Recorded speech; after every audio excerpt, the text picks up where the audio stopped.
কিছু স্বল্পজ্ঞানী মানুষ পুরো ইতিহাস না জেনেই ইমাম আহমদ রাজাকে ব্রিটিশের সমর্থক বলে মিথ্যাচার করে।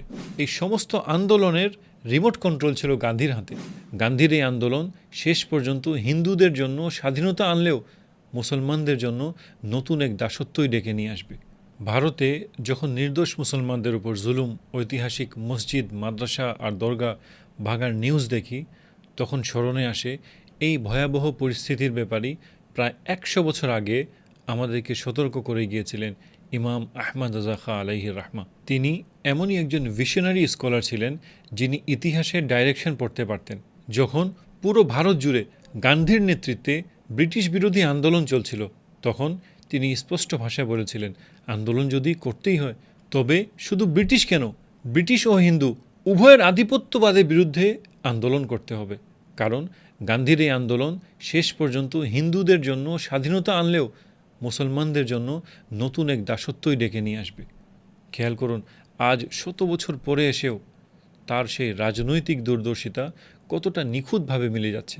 ভারতের কিছু সোকল্ড আলেম যখন ভারতকে দারুল হার্ব ঘোষণা করে, দারুল হার্ব অর্থাৎ যেখানে ভারতীয় মুসলমানদের জন্য বাস দুটি পথ খোলা থাকবে, এক জিহাদ করো অথবা হিজরত করো, তখন ইমাম আহমদ রাজা এক ঐতিহাসিক ফতোয়া দিয়েছিলেন।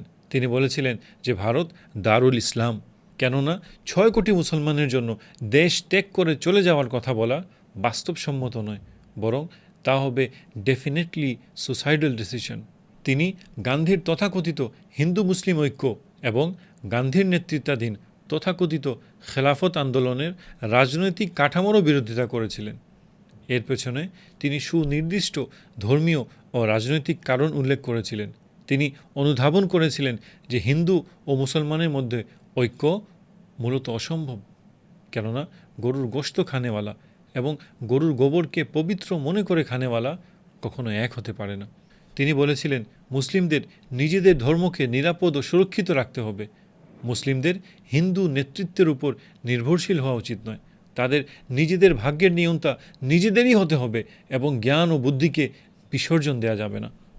কিছু স্বল্পজ্ঞানী মানুষ পুরো ইতিহাস না জেনেই ইমাম আহমদ রাজাকে ব্রিটিশের সমর্থক বলে মিথ্যাচার করে, অথচ মূল রিয়েলিটি হলো তিনি আন্দোলনটির বিরোধিতা করেছিলেন কারণ এই সমস্ত আন্দোলনের রিমোট কন্ট্রোল ছিল গান্ধীর হাতে।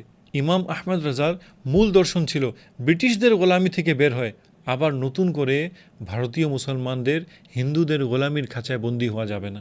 আজকের বাস্তবতা কি প্রমাণ করে না যে ১০০ বছর আগে ইতিহাসকে পড়তে পারা সেই মহান ইমাম